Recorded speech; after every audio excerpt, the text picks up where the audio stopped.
ان کے آنسو بھی اسے موم نہیں کر سکتے تھے۔ تبھی اچانک سے اس نے ایک فیصلہ کیا اور آگے بڑھ کر ان کے ہاتھوں سے وہ USB لے لی اور اپنے منہ میں دبا کر اس USB کو 2 ٹکڑوں میں تقسیم کر کے اس نے نیچے پھینک دیا۔ یہ کیا کر دیا شاہ بچے؟ اب ہم آپ کی بے گناہی کیسے ثابت کریں گے؟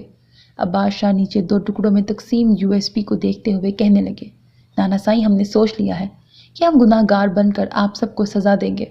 وہ سرخ آنکھوں سے انہیں اپنا فیصلہ سنانے لگا تو وہ اس کی بات سن کر تڑپ اٹھے۔ یہ آپ کیا کہہ رہے ہیں؟ اب ہم شہری بچے کو کیسے یقین دلائیں گے؟ وہ تو آپ کے دشمن بن بیٹھا ہے، آپ سے بے وجہ نفرت کرنے لگا ہے، آپ کو مارنا چاہتا ہے۔ وہ USB کو اٹھا کر روتے ہوئے کہنے لگے، شہری کی نفرت اس کی سزا بنے گی۔ سپاٹ لہجے میں اب کوئی بھی نرمی نہیں تھی۔ ہماری بے گناہی کی سچائی سے ہمیشہ لاپتہ ہونا اس کی بے اعتباری کی سزا ہوگی۔ لہجے میں اب کوئی درد نہیں تھا۔ ہمیں اب جو سزا پنچایت دے گا نا وہ ہم اس کی ہم پر یقین نہ کرنے کی سزا، اس کو اپنی بے قصور رہنے کے باوجود بھی اس کی نظروں میں ایک قصوروار بن کر ہمیشہ اسے انجان رکھ کر دیں گے نانا سائیں۔ وہ اپنی سرخ نم آنکھیں اوپر اٹھا کر انہیں دیکھتے ہوئے کہنے لگا، کیوں کر رہے ہیں آپ اپنے اوپر اتنا بڑا ظلم؟ ہم یہ USB ٹھیک کروانے کے لیے شہر بھیج دیں گے۔ ہم آپ کو ایک زانی کے نام سے پہچانتے ہرگز نہیں دیکھ سکتے۔ وہ تڑپ کر اسے اپنے سینے سے لگاتے ہوئے کہنے لگے تو اس نے ان کو جھٹکے سے خود سے دور کیا اور ان سے دور ہو کر انہیں کہنے لگا، وعدہ کریں آپ یہ USB اور ہماری سچائی کو ہمیشہ ہمیشہ کے لیے اپنے سینے میں دفن کر کے خاموش رہیں گے اور خاموشی سے ہم پر ظلم ہوتا ہوا دیکھیں گے، وعدہ کریں۔ وہ ان سے وعدہ لینے لگا، نہیں ہم وعدہ کبھی بھی نہیں کریں گے۔ وہ اسے سخت غصے سے دیکھتے ہوئے کہنے لگے تو وہ اچانک سے اپنے ہاتھوں میں بندھی زنجیر سے اپنی گردن کو لپیٹنے لگا، اگر آپ نے وعدہ نہیں کیا ہم سے تو نانا سائیں ہم اپنی جان لے لیں گے۔ وہ جنونی انداز میں اس زنجیر کو اپنی گردن میں زور سے دبانے لگا تو وہ تڑپ کر آگے بڑھے اور اس کی گردن پر سختی سے لپٹی زنجیر کو ہٹانے لگے۔ شاہ میرے بچے ہٹائیں اسے، ہمیں کیوں مارنے پر تلے ہیں آپ؟ ہٹائیں اسے۔ وہ بے بسی سے زنجیر کو ہٹا رہے تھے لیکن اس کی سخت گرفت سے وہ ہٹا نہیں سکے تو روتے ہوئے کہنے لگے،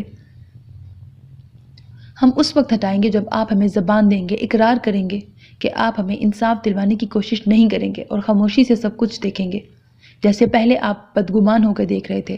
ہم آپ سب کو کبھی معاف نہیں کر سکتے۔ ہم آپ سب کو بھی وہی درد دینا چاہتے ہیں جو ہم ان 2 ہفتوں سے محسوس کر رہے ہیں۔ وہ انہیں وہی درد دینا چاہتا تھا جو اس نے ان 2 ہفتوں میں کاٹا تھا، وہی آنسو ہمیشہ کے لیے انہیں دینا چاہتا تھا جو وہ اپنے دوست اور باپ کو کھونے کے بعد روز بہاتا تھا۔ وہ سب کو انجان رکھ کر اور عباس شاہ کو اس کی سچائی معلوم ہونے کے باوجود بھی انجان رہنے کا کہہ کر، خاموش رہ کر اس کے اوپر ظلم ہوتے ہوئے خاموشی سے دیکھنے کی سزا ہمیشہ دینا چاہتا تھا۔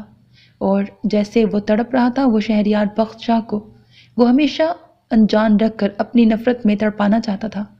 وہ خود کو سزا دے کر ان سب کو سزا دے رہا تھا۔ حال شاہ سائیں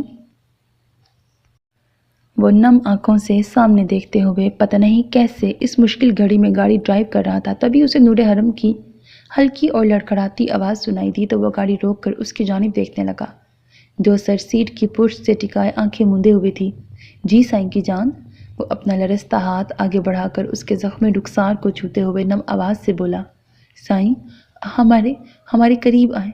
وہ ہکلاتی ہوئی بولی تو وہ تیزی سے اس کے قریب ہوا اور اپنی پیشانی اس کے زخمی پیشانی سے ٹچ کرتا اپنی آنکھیں موند گیا۔ ہاں نور جہاں میری جان بولیے، کیا کہنا چاہتی ہیں؟ ہم سن رہے ہیں۔ وہ اسی طرح آنکھیں موندے اس سے پوچھنے لگا، سائیں ہمیں کس کریں؟ بند آنکھوں سے اپنی پیشانی کی جانب اپنا لرزتا ہاتھ مشکل سے لے جا کر وہ اس حالت میں بھی شرارت کرنے سے باز نہیں آئی اور ہلکی نکاہت زدہ آواز میں بولی، غزلان سائیں اس لمحے بھی اسے شرارت کے موڈ میں دیکھ نم آنکھوں سے مسکرایا، سائیں کی جان آپ ٹھیک ہو جائیں، آپ جو کہیں گی ہم وہی کریں گے۔ وہ نم آنکھیں کھول کر اسے پیار سے دیکھتے ہوئے اس کی پیشانی پر جھکا تو وہ طمانینت سے مسکرا دی، سائیں۔ آنکھیں موندے وہ اس کا نام دوبارہ پکار اٹھی، غزلان سائیں اپنی آنکھیں موندے اس کی پیشانی سے پیشانی ٹچ کیے بولا، اگر ہمیں کچھ ہوا تو آپ ہماری ایک تصویر کھینچیں گے اور نیوز پیپرز پر یہ خبر شائع کروائیں گے کہ ایک کیوٹ سی لڑکی جاہل لوگوں کے ظلم کا شکار ہو کر مر گئی۔ اور وہ نکاہت زدہ آواز میں بولی۔ غزلان سائیں اس کی بات پر تڑپ اٹھا اور اسے سختی سے رخسار سے پکڑ کر وہ اسے نم آنکھوں سے دیکھنے لگا جو بہت بری حالت میں تھی۔ نہیں میری جان، تمہیں کچھ بھی نہیں ہوگا، ہم کچھ نہیں ہونے دیں گے۔ پیشانی کو دوبارہ اس کی پیشانی سے جوڑ کر وہ روتے ہوئے کہنے لگا۔ نور حرم نے مسکرا کر اپنی آنکھیں کھولی تو اسے روتے ہوئے دیکھ وہ تڑپی اور اپنے لرزتے ہاتھ اس کے چہرے پر رکھ کر اپنے اسی ازلی شریر لہجے میں اس سے کہنے لگی، میرے معصوم شاہو رو رہے ہیں؟ ارے میرا بیبی تو نہیں روتے۔ اپنے معصوم سے بیبی سے اپنی آخری خواہش شیئر کر رہی تھی۔ وہ تکلیف کی وجہ سے اور اتنی دیر تک اپنی آنکھیں کھول نہیں پا رہی تھی، اسی لیے وہ آنکھوں کو بند کرتی اٹک اٹک کر اسے کہتی اپنی طرف سے مسکرانے لگی، لیکن وہ مسکرانے کی بجائے رو کر اسے سختی سے اپنے سینے سے لگا گیا اور چیخ چیخ کر رونے لگا۔ نور جہاں میری جان، آپ ہمت سے کام لیں گی۔ اس وقت آپ اپنی صحت کے لیے، اپنی زندگی کے لیے اور ہمارے لیے لڑیں گی۔ وہ اسے اپنے سینے سے لگا کر رونے کی وجہ سے بھاری ہوتی آواز سے کہنے لگا۔ پھر اس کا سر واپس آرام سے سیٹ کی پشت سے لگا کر وہ اپنی آنکھوں کو صاف کرتا تیزی سے ڈرائیو کرنے لگا۔ شہریار بخت شاہ آج دوسرے شہر اپنی میٹنگ کے لیے گیا تھا۔ گل رانیہ اور اینی اس بڑے سے محل نما گھر میں اس وقت اکیلے تھے۔ رات کے 12 بجے اچانک سے سبھی گھر کی لائٹس بند ہو گئیں تو وہ ڈر گئی۔ میڈم میں دیکھتی ہوں، میڈ جو وہیں تھی اس نے کہا۔ ٹھیک ہے، وہ اینی کو اپنے سینے سے لگا کر بولی تو وہ میڈ اس کی بات سن کر وہاں سے چلی گئی۔ ابھی 1 منٹ بھی نہیں ہوا تھا کہ باہر سے اس میڈ کی چیخ سنائی دی تو وہ ڈر کر اینی کو اٹھا کر اندازے سے باہر نکلنے لگی۔ نجمہ، وہ میڈ کو آواز دیتی روم سے باہر نکلی تو اسے کسی کے قدموں کی آواز سنائی دی تو وہ ڈر کر پیچھے ہٹنے لگی۔ کون ہے؟ وہ ہکلاتی ہوئی بولی۔ تمہارا سابقہ شوہر جان من۔ اپنے بے حد قریب جہانگیر زیب کی آواز پر وہ لرز اٹھی اور اینی کو مضبوطی سے پکڑ کر تیزی سے روم میں داخل ہوئی اور دروازہ بند کرنے لگی کہ اس نے آگے آ کر دروازہ پکڑا۔ نہ جانے من، یہ غلطی مت کرنا، ورنہ جانتی ہو میں کیا کر سکتا ہوں، کیونکہ رات بھی وہی ہے اور تم بھی جانے من وہی ہو جس کے نازک سے وجود پر میری پینٹ کی بیلٹ پڑا کرتی تھی، اور اف وہ درد بھری سسکیاں آج بھی میرے کانوں میں گونج کر رقص کرتی ہیں۔ اس وقت تم جتنا چیخو گی مجھے اتنا مزہ آئے گا۔ جہانگیر زیب نے آگے بڑھ کر اینی کو اس کے ہاتھوں سے لیا اور پیار کرنے لگا۔ تبھی اچانک لائٹ آ گئی تو وہ سامنے اپنی بیٹی کو اس کی گود میں دیکھ خوف زدہ ہو گئی۔ کچھ دیر بعد اینی اپنے باپ کی گرفت میں سو چکی تھی۔ جانے من، اسے پیار سے جا کر لٹا کر آؤ۔ وہ اینی کے سر پر پیار کرنے کے بعد اسے گل رانیہ کے آگے کرتے ہوئے کہنے لگا، جو ساکت نظروں سے اسے ہی دیکھ رہی تھی۔ اسے کھڑے دیکھ وہ غصے سے ہلکی آواز میں گرایا، کچھ کہہ رہا ہوں میں جانے من تم سے؟ کیا اپنے دوسرے شوہر کے ساتھ رہ کر اب تم بہری ہو گئی ہو؟ وہ اس کی طرف دیکھ رہی تھی، اس کی گراہٹ پر ڈری اور آگے بڑھ کر اینی کو اس سے لے کر خاموشی سے اس کے کوٹ پر لٹا کر مڑی۔ کیوں آئے ہو تم یہاں اس وقت؟ اب کہ وہ سخت نظروں سے اسے دیکھتی غصے سے پوچھنے لگی۔ کیا میں نہیں آ سکتا اپنی سابقہ بیوی سے ملنے جانے من؟ وہ معنی خیزی سے اس کے بدلے نازک سراپے کو دیکھتے ہوئے کہنے لگا، نہیں۔ وہ یہ 4 لفظی کہہ کر اسے شدید غصہ دلا گئی۔ وہ سخت غصے سے آگے بڑھا اور اسے گردن سے پکڑ کر دیکھنے لگا۔ کیوں نہیں آ سکتا ہاں میں اپنی سابقہ بیوی سے ملنے؟ بتا مجھے۔ اب سمجھا، وہ تیرا شوہر تجھے مزے کراتا ہے، اسی لیے اب تو مجھے یہاں دیکھ کر نخرے کر رہی ہے۔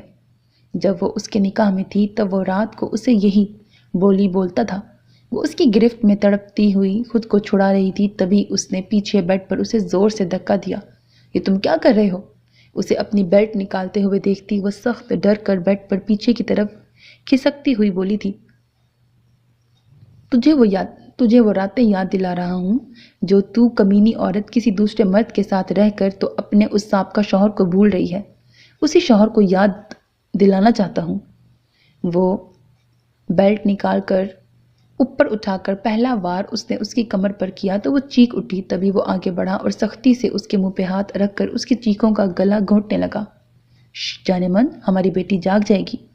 وہ ظالم شخص اس کی سماعت میں اپنی دہشت کر دیتی آواز چھوڑ کر اپنا دوسرا ہاتھ نیچے لے جا کر دوسرا وار اس کی ٹانگوں پر کر گیا تو اس کی سخت ہتھیلی کے نیچے دبے نازک لب درد کی شدت سے پڑپڑا اٹھے۔ آواز اس کی مضبوط ہتھیلی کے نیچے دب کر رہ گئی۔ آج پہلی بار اسے شہریار بخت شاہ کا خیال آیا۔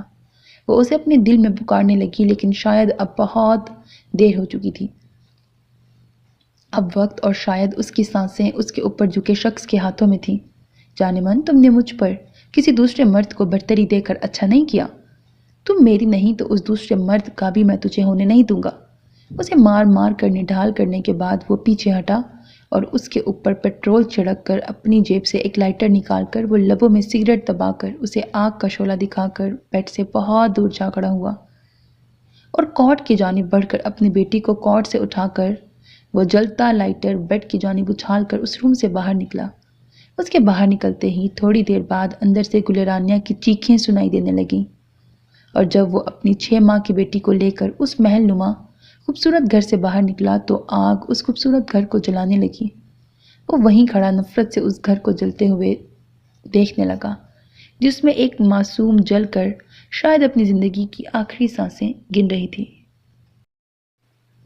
خوبصورت صبح کا آغاز ہو گیا تھا۔ کسی کے لیے یہ صبح خوبصورت تھی تو کسی کے لیے درد سے کم نہیں ہونے والی تھی۔ وہ اسے سرپرائز دینے کے لیے اسے بنا بتائے اپنی میٹنگ ختم کرتے ہی یہاں آیا تھا، لیکن اپنے گھر کو جلتے ہوئے دیکھ وہ تیزی سے دیوانہ وار اپنے گھر کی طرف بڑھنے لگا۔ آپ اندر نہیں جا سکتے، ایک پولیس اہلکار نے اسے نہ پہچانتے ہوئے کہا۔ ڈیم اٹ، اندر میری بیوی اور بیٹی ہے۔ وہ اس اہلکار کی جانب دیکھتے ہوئے شدت سے گررایا۔ لیکن سر، ہم پھر بھی آپ کو اندر جانے کی اجازت نہیں دے سکتے۔ ابھی آگ بجھی نہیں ہے، اندر جانا خطرے سے خالی نہیں ہے، سارا گھر آگ کی لپیٹ میں ہے۔ ایک آفیسر آگے بڑھا اور اسے کندھوں سے پکڑ کر کہنے لگا، تمہارا کیا مطلب ہے کہ اندر جانا خطرے سے خالی نہیں؟ وہاں میری بیوی ہے، میری بیٹی ہے، میں یہاں پر ہاتھ دھر کے کھڑا رہوں؟ وہ انہیں ہٹانے کی کوشش کرتا غصے سے چیخا، سر آپ سمجھ نہیں رہے، گھر پورا جل چکا ہے اور وہ آفیسر اسے سمجھا کر اب تھک چکا تھا۔ اور کیا؟ ہاں، اگر میری بیوی اور بیٹی کو کچھ ہوا تو بتاؤ اس کے ذمہ دار کون ہوں گے؟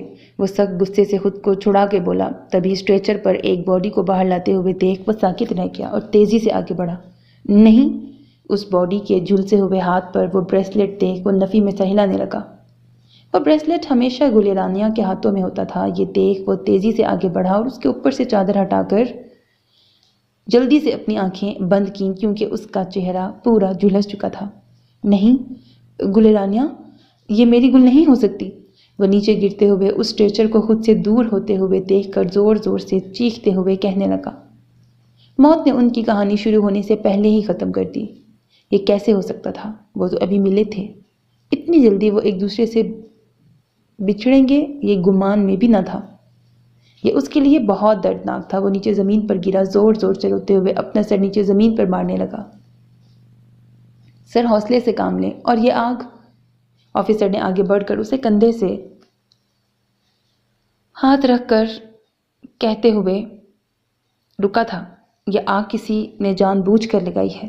یہ بات سن کر شہریار بخت شاہ کی آنکھیں سرخ انگارے میں بدلنے لگی۔ وہ یکدم سے سر اوپر اٹھا کر اس آفیسر کی جانب دیکھنے لگا۔ گھر میں صرف 2 لاشیں ملی ہیں، کسی بچے کی۔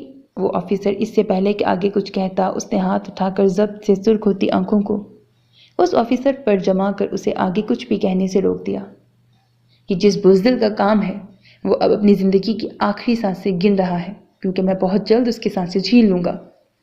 لہجے میں وحشت ٹپک رہی تھی اور آنکھوں میں اس انسان کے لیے بے پناہ نفرت جس نے اس کی زندگی اور اس کے گھر کو خاک میں ملا دیا تھا۔ اب وہ اس انسان کو بالکل بھی نہیں چھوڑنے والا تھا، اسے تباہ کرنے کا عہد کر اٹھا تھا جس نے اسے تباہ کر دیا تھا، اور اس جانب بڑھنے لگا جہاں اس کی زندگی، اس کی محرم زندگی ہار کر ایک اسٹریچر پہ پڑی تھی۔ کتنے لوگ تھے وہ؟ اس وقت وہ ہاسپٹل میں اپنے اس سیکیورٹی گارڈ کے پاس تھا جسے اس انسان نے چاقو سے وار کر کے بری طرح سے زخمی کر دیا تھا۔ ایک گارڈ تو موقع پر ہی ہلاک ہو گیا تھا، اور اس گارڈ کی قسمت اچھی تھی اور اس قاتل کی بری جو آج وہ زندہ تھا۔ سر وہ ایک ہی تھا، وہ گارڈ نقاہت سے بولا۔ کیا اینی میری بیٹی کو اسے لے جاتے ہوئے تم نے دیکھا تھا؟ وہ سنجیدگی سے اس سے پوچھ رہا تھا جو رکے بغیر اسے اس کے سوالوں کے جواب دے رہا تھا۔ میں نے نہیں دیکھا، اس نے مجھے اور سلیم کو چاقو سے مارا تھا۔ وہ تو موقع پر چل بسا لیکن میں بے ہوش ہو گیا تھا، اسی لیے بعد میں جو ہوا مجھے پتہ نہیں ہے سر، مجھے معاف کر دیں، میں نے اپنی ڈیوٹی صحیح سے انجام نہیں دی۔ وہ سب باتیں یاد کرتے ہوئے کہنے لگا جو اس حادثے سے پہلے پیش آیا تھا۔ آخر میں وہ روتے ہوئے اپنے ہاتھ جوڑتے ہوئے کہنے لگا، شکیل اس میں تمہاری غلطی نہیں ہے، غلطی میری ہے۔ میں نے اپنی بیوی اور بچی کو اکیلا کیوں چھوڑا؟ شاید مجھے اس کی سزا ملی ہے۔ وہ کون تھا؟ کیا تم نے اس کا چہرہ دیکھا تھا؟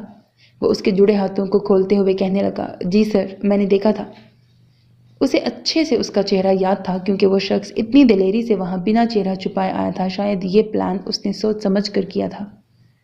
کیا وہ یہ تھا؟ شہریار بخش شاہ نے اپنے موبائل کی اسکرین اس کے سامنے کر کے پوچھا تو وہ زور زور سے سر ہلانے لگا۔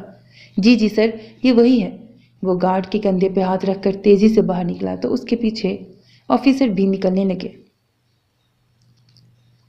غزلان سائیں بھی اسی ہاسپٹل میں اپنی نور حرم کو لایا تھا جہاں شہریار بخش شاہ اپنی گل رانیہ کے قاتل کے بارے میں جاننے کے لیے اپنے گارڈ سے ملنے آیا تھا، لیکن سامنے غزلان شاہ کی چیخ پر وہ رکا اور اس طرف دیکھنے لگا جہاں وہ ڈاکٹر سے تڑپ کر اپنی بیوی کی خیریت دریافت کر رہا تھا۔ وہ یہ منظر دیکھ سختی سے اپنی آنکھوں کو میچ کر کچھ دیر پہلے اپنے اوپر گزرے سانحے کو سوچنے لگا تو اس کے سر میں ایک شدید درد کی لہر اٹھنے لگی۔ وہ سر پکڑ کر لڑکھڑایا۔ پیچھے سے آتے آفیسر نے اسے دیکھ کر پکڑا اور سامنے رکھی کرسی پر بٹھایا۔ سر، آر یو اوکے؟ آفیسر اس سے پوچھنے لگا۔ یا، آئی ایم فائن۔ دل میں جان سے پیاری بیوی اور بیٹی کا غم لیے وہ پھر بھی آفیسر سے خود کے ٹھیک ہونے کا کہنے لگا، جبکہ اس کی نظریں ابھی تک غزلان شاہ پر تھیں جو اب چہرے پر سکون لیے کھڑا تھا۔ اچانک وہیں سجدے پر گرا اور رو رو کر ہاسپٹل کی چھت کی طرف دیکھ کر پتہ نہیں کیا کہنے لگا۔ سر، ہم نے آپ کی فیملی کو انفارم کر دیا ہے، وہ بس آتی ہوں گی۔ آفیسر کی بات پر وہ تیزی سے اٹھا اور ہاسپٹل سے باہر کی جانب بڑھنے لگا۔ غزلان سائیں نے ابھی تک اسے نہیں دیکھا تھا، اگر دیکھ لیتا تو وہ اس کی تکلیف سے سرخ ہوتی آنکھوں سے شاید پگھل جاتا، کیونکہ اس وقت وہ بھی اسی تکلیف سے گزر رہا تھا۔ ڈاکٹر صاحب، اب وہ کیسی ہے؟ وہ بے چینی سے چکر کاٹ رہا تھا کہ ایمرجنسی وارڈ کا دروازہ کھلا اور ڈاکٹر کی ٹیم باہر نکلی تو وہ تیزی سے آگے بڑھ کر بے قراری سے ان سے پوچھنے لگا۔ ڈاکٹر الیاس جنجوعہ تعجب سے اسے دیکھنے لگے کیونکہ وہ اس کا ایک مرید تھا اور یہ بھی جانتا تھا کہ وہ پیر کے تخت پر کیوں بیٹھا تھا۔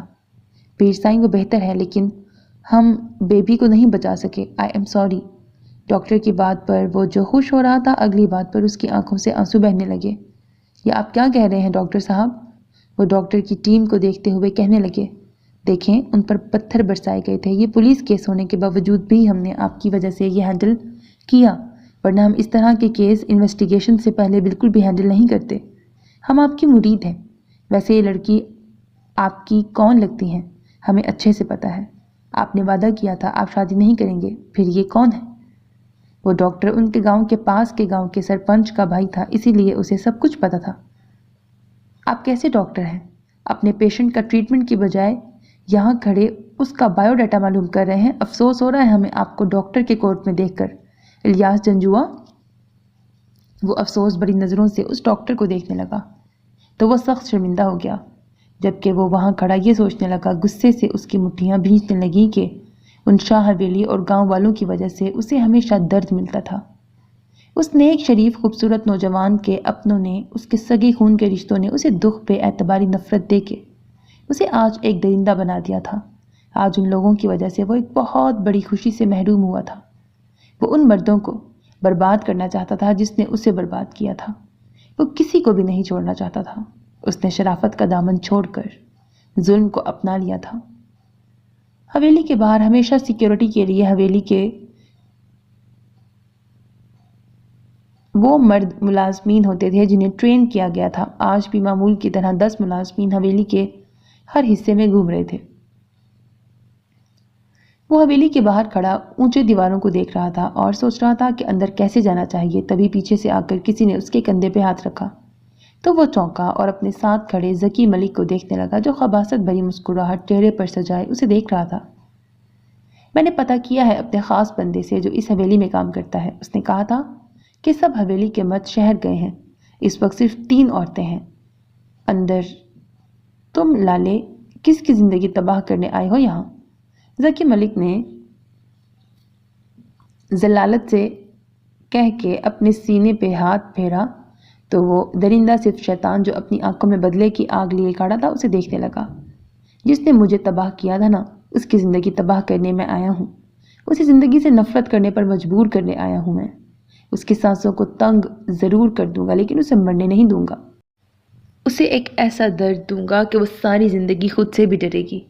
وہ سخت ہولناک لہجے میں کہتا، اپنی وحشت انگیز سرد آنکھوں سے حویلی کی دیواروں کی اونچائی کو دیکھ کر اندر جانے کے لیے پر تولنے لگا۔ اس کا دل اس کے پاس جانے کے لیے اتنا مچل رہا تھا کہ اس کے دماغ میں اس وقت کوئی بھی پلان نہیں آ رہا تھا۔ لالے، کیا اس بار مجھے بھی موقع ملے گا؟ ذکی ملک نے خباثت سے اپنے ہونٹوں پر زبان پھیرتے ہوئے کہا تو وہ شدید غصے سے اسے پیچھے دیوار سے لگا کر اس کی گردن کے گرد اپنے مضبوط کندھے کو رکھ کر زور سے دبا کر اسے دیکھنے لگا، جس کی آنکھیں باہر ابلنے کے لیے بالکل تیار تھیں، اور وہ تڑپ کر اپنے ہاتھ سے اس کے کندھے کو ہٹا رہا تھا۔ وہ صرف میری شکار ہے، اسے فقط میں شکار کروں گا۔ اس بار مجھے کسی کی مداخلت زہر لگے گی، اور پتہ ہے نا، تم جانتے تو ہو نا کہ اگر کوئی میرے آگے آ کھڑا ہوتا ہے تو میں اس کے ساتھ کیا کرتا ہوں۔ وہ اس کی گردن پر دباؤ بڑھاتا ہوا کسی سائیکو انسان کی طرح کہنے لگا۔ وہ سچ میں سائیکو کیس بن چکا تھا، اور اسے سائیکو بنانے والی تو چلی گئی لیکن اپنا نشان اس پر چھوڑ گئی۔ وہ اپنی ہوس پوری نہ ہونے کی وجہ سے اس وقت پاگل ہو چکا تھا، اور صحیح غلط کو تو وہ پہلے ہی بھول چکا تھا۔ تو وہ اب جو کرنے جا رہا تھا نا، نہ اس کے دل میں ڈر تھا، نہ اپنے گھر کی عزت پامال کرنے کا اسے کوئی خدشہ تھا۔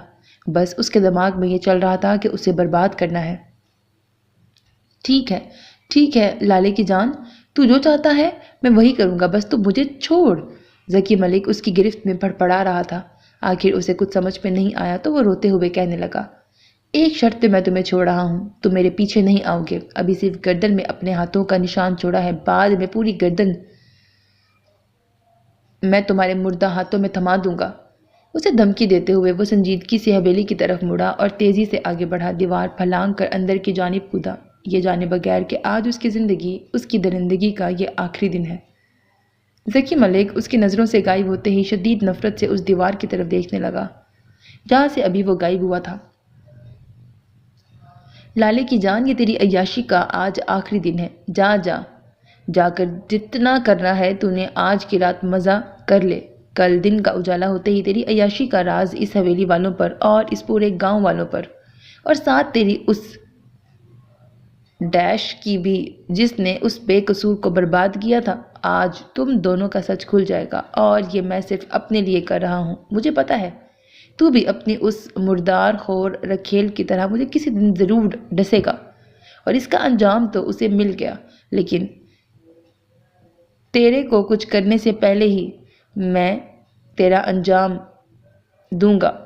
وہ سگریٹ نکال کر ہونٹوں سے لگاتے ہوئے غصے سے خود سے کہتا وہاں سے جانے لگا۔ اپنا اگلا قدم بھی تو اسے اٹھانا تھا، لیکن وہ یہ سب صرف اس لیے کر رہا تھا کہ اس کے دل میں کسی کے لیے رحم نہیں تھا، حتیٰ کہ اندر اس درندگی کا شکار ہونے والی معصوم کے لیے بھی اس کے دل میں رحم نہیں آیا تھا، جو کچھ دیر بعد اندر اس درندگی کا شکار بننے والی تھی۔ دوسری طرف فاطمہ شاہ اماں سائیں کو ان کے کمرے میں دیکھنے کے بعد باہر نکلیں اور سیدھی اپنے روم کی جانب بڑھیں، یہ جانے بغیر کہ وہاں اس کی بربادی بے صبری سے اس کا انتظار کر رہی ہے۔ اس وقت حویلی میں اماں سائیں فاطمہ شاہ اور زینب شاہ کے علاوہ وہ 10 ملازمین تھے، باقی سب مرد شہریار بخش شاہ کے پاس گئے تھے اسے یہاں لانے کے لیے۔ تم تو جیل میں بند تھے نا، پھر یہاں کیسے آئے؟ فاطمہ شاہ جب اپنے روم میں داخل ہوئی تو سامنے بیڈ پر بیٹھے شخص کو دیکھ وہ ساکت رہ گئی، پھر غصے سے آگ بگولا ہو کر اس سے پوچھنے لگی، وہاں اندر رہ کر میرا اندر تک جل رہا تھا، سوچا یہاں آ کر اس جلن کو کچھ کم کر لوں۔ وہ ہوس بھری نظروں سے اس کے بڑی سی چادر میں چھپے نازک سراپے کو دیکھتے ہوئے کہنے لگا۔ فاطمہ شاہ اس کی نظروں میں ہوس دیکھتی ساکت رہ گئی۔ علی، کیا تم وہی نقاب پوش درندے ہو جو 1 سال سے معصوم لڑکیوں کی عزت رات کے اندھیرے میں اجاڑ رہا ہے؟ وہ اس کی آنکھوں میں ہوس دیکھتی ٹوٹے پھوٹے الفاظ اپنے منہ سے نکال کر قدم پیچھے لے جانے لگی۔ ہاں، میں وہی درندہ سے شیطان ہوں جس نے 1 سال پہلے اس گاؤں کی 2 لڑکیوں کو اجاڑا تھا، اور ایک پاس کے گاؤں کی، تمہیں یاد ہے نا، ماروی شرجیل موسیٰ بابا کی بہو، وہ شرجیل سومرو جو اتنی پیاری سی بیوی کی موت کو سہ نہیں سکا۔ میں نے اس کی خوبصورت بیوی، اس کی عزت، میں نے اس کی بارات اس کے گاؤں سے یہاں ہمارے گاؤں میں آتے وقت لوٹی تھی، اور مجھے شرجیل پر صرف اس وقت افسوس ہوتا ہے۔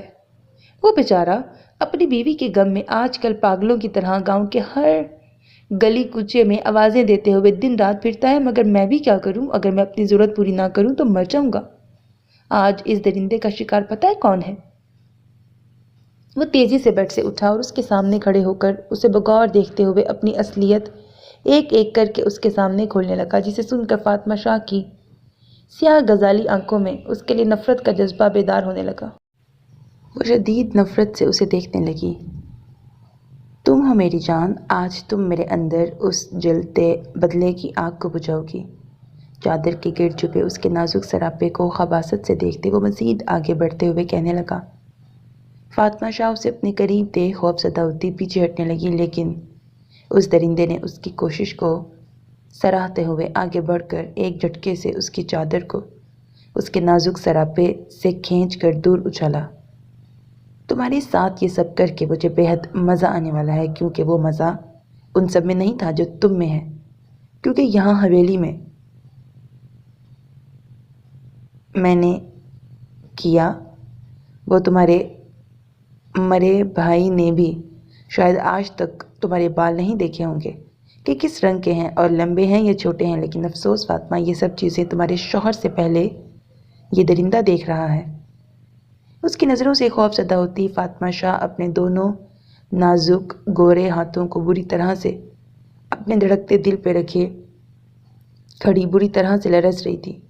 تبھی وہ ان ہوس زدہ نظروں کو برداشت نہ کر سکی اور روتی ہوئی اپنی آنکھیں سختی سے میچ کر سسکنے لگی۔ تمہاری ان خوبصورت تراشے ہوئے لبوں سے جتنی بھی سسکیاں نکلیں گی نا، مجھ میں اتنا ہی جنون بڑھتا جائے گا۔ میں اتنا تم پر بوجھ بنتا جاؤں گا، تم برداشت کرنے کے قابل بھی نہیں رہو گی۔ جانے من چپ چاپ خاموشی سے کھڑی ہو کر خود کو مجھ سے بچاؤ، ورنہ وہ اپنی جیب سے چاقو نکال کر خباثت سے کہتا، اس کی فراک کو آستین کے اوپر والے حصے کو ایک ہی جھٹکے میں پھاڑا تو اتنی ظلمت پر وہ نازک وجود لرزی۔ وہ اتنی بہادر نہیں تھی کہ اس درندے کو روکتی۔ وہ بس کھڑی سسکیاں بھرتی اپنا نازک ہاتھ آستین کی اس جگہ پر لے جانے لگی جہاں سے اس نے چاقو سے پھاڑا تھا۔ علی، تم یہ سب مت کرو، خدا کے لیے اپنے نام کو سوچو، اپنی ذات کو سوچو۔ کیا یہ جو تم کر رہے ہو تم ٹھیک کر رہے ہو؟ یکدم سے وہ آنکھیں کھولتی لرزتی ہوئی آواز میں کہنے لگی، تو اس کی بات پر وہ زور سے ہنسنے لگا۔ پہلی بات، میرا نام علی نہیں اور نہ ہی میرے نام کے آگے شاہ لگنے والا تھا۔ پتہ ہے میرے نام کے آگے کیا لگنے والا تھا؟ یہ سن کر فاطمہ شاہ کو شبہ ہوا جیسے وہ پاگل ہے، لیکن اس کی آنکھوں میں غصہ نفرت دیکھ وہ تیزی سے اپنی آنکھیں ہٹا گئی۔ کیا؟ یہ 3 لفظی کہہ کر وہ اس کے سوال کا جواب پوچھنے لگی۔ آتش بیگ نام رکھا تھا میری اصل ماں نے۔ پتہ ہے میری اصل ماں کون ہے؟ وہ پاگلوں کی طرح اس سے کہنے لگا۔ کون؟ فاطمہ شاہ سرخ آنکھوں سے اسے دیکھتی ہوئی بولی، میری نقلی ماں کی بہن اور شہریار بخش شاہ کی اصلی بہن، میرب شاہ کی ماں۔ وہ اس سچائی کو پورے 1 سال سے اپنے سینے میں دفن کیے پھر رہا تھا۔ آج اپنی سبھی سچائیاں نہ جانے کیوں اس لڑکی سے کہہ رہا تھا جسے برباد کرنے کے لیے اس وقت وہ اس کے روم میں کھڑا تھا۔ تمہاری چاچی کی لالچی فطرت کی وجہ سے آج میرے نام کے آگے تم لوگوں کی طرح شاہ لگتا ہے۔ یہ بات بھی میرے لیے ایک راز کی طرح ہوتی، لیکن میرب بیگ سوری میرب شاہ کی موت کے دن یہ راز کھلا جب میں نے دیکھا میری خالہ سے زیادہ میری ماں کیوں اتنا رو رہی ہے اپنی بہن کی بیٹی کے مرنے پر۔ تبھی اصل وجہ مجھے رات کو پتہ چلی۔ وہ اس رات کو سوچنے لگا جس رات اسے اپنی اصل شناخت کے بارے میں معلوم ہوا تھا، جب اس نے اپنی نقلی ماں یعنی خالہ، جسے وہ اپنی اصل ماں سمجھتا آ رہا تھا، اصل میں وہ اس کی ماں نہیں خالہ تھی۔ 1 سال پہلے نگار، مجھے پتہ ہوتا کہ میری بیٹی مجھے چھوڑ کر چلی جائے گی، مجھے اپنے لالچ کی اتنی بڑی سزا ملے گی، تو میں بیٹے کی ماں بن کر شاہ حویلی میں راج کرنے کے لالچ میں آ کر اسے خود سے کبھی جدا نہ کرتی، اور نہ ہی میرب کے 2 سال بعد پیدا ہوئے تمہارے بیٹے آتش بیگ کو تم سے جدا کرتی۔ مجھے معاف کر دو، یہ میری غلطی کی وجہ سے ہوا ہے۔ وہ میرا بیگ کے روم سے نکل کر لان میں آیا تھا، لیکن وہاں سے چھت پر جانے والی سیڑھیوں کی طرف اسے اپنی ماں کی روتی ہوئی آواز سنائی دی تو وہ آگے بڑھا، اور جو اس نے سنا وہ شاکڈ رہ گیا۔ آج ہی کے دن اسے 2 بڑے جھٹکے ملے تھے۔ اسے پتہ نہیں تھا، ایک میرا بیگ کی موت اور دوسرا اپنی شناخت کی سچائی۔ وہ وہیں کھڑا ان دونوں عورتوں کی باتیں سننے لگا جو کہہ رہی تھی، اگر میں اسے پیدا ہوتے اس لالت سے تمہیں نہ دیتی کہ تمہارے یہاں جب بیٹا پیدا ہوگا تب تم اسے مجھے دو گی۔ وہ رو رہی تھی، اور ان کے رونے سے بھی اسے یہ سب سن کر ان کے لیے دکھ بھی محسوس نہیں ہو رہا تھا۔ اب ان کے لیے دل میں کچھ بھی احساس باقی نہیں رہا تھا۔ اللہ، کتنی بونگیاں جل رہی ہیں۔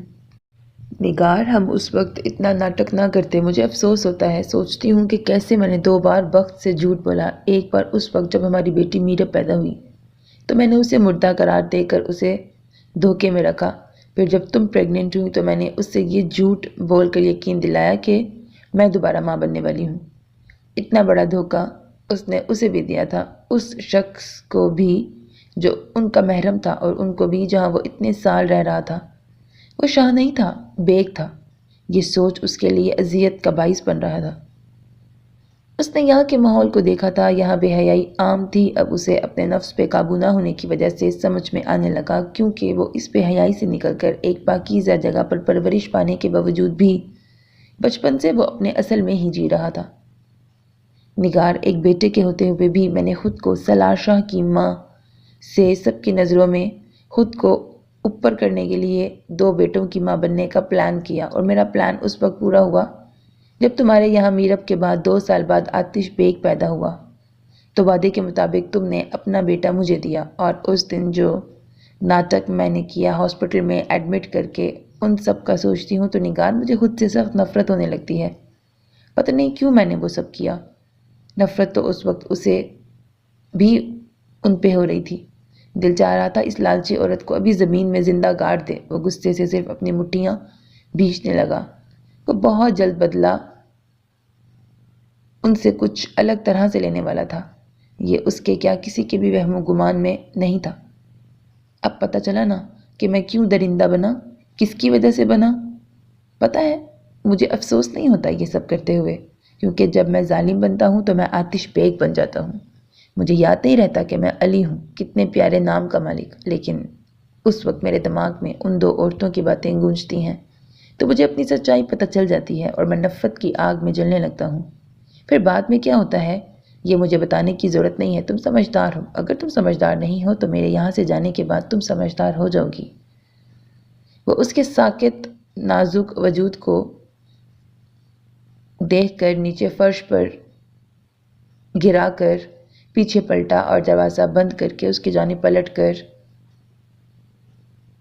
بڑھنے لگا، جبکہ وہ اس کی سچائی، اس کی اصل شناخت کو جاننے کے بعد ساکت ہو گئی تھی کہ اس کے زور سے دھکا دینے پر نیچے فرش پر گری۔ لیکن تھوڑی دیر بعد کمرے میں اس کی ہولناک چیخیں سنائی دینے لگیں۔ اس کی تڑپ اور سسکیوں کی آوازیں روم کے در و دیوار کو ہلانے لگیں۔ اس کا روم اس جگہ پر تھا جہاں اس کی چیخیں کسی کو سنائی نہیں دے سکتی تھیں۔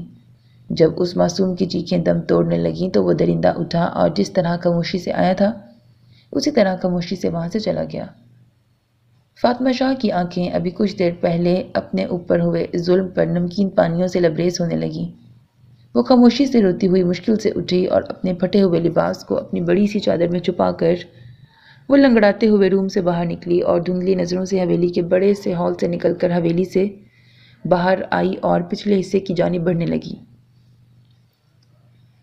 سبھی ملازمین کو کانوں کان خبر نہ ہو سکی کہ وہاں ایک نازک جان اپنے برباد وجود کو گھسیٹ کر بدنامی کے ڈر سے، لوگوں کی اٹھتی ہوئی انگلیوں کے ڈر سے یہاں سے نکل کر غلط قدم اٹھانے جا رہی ہے۔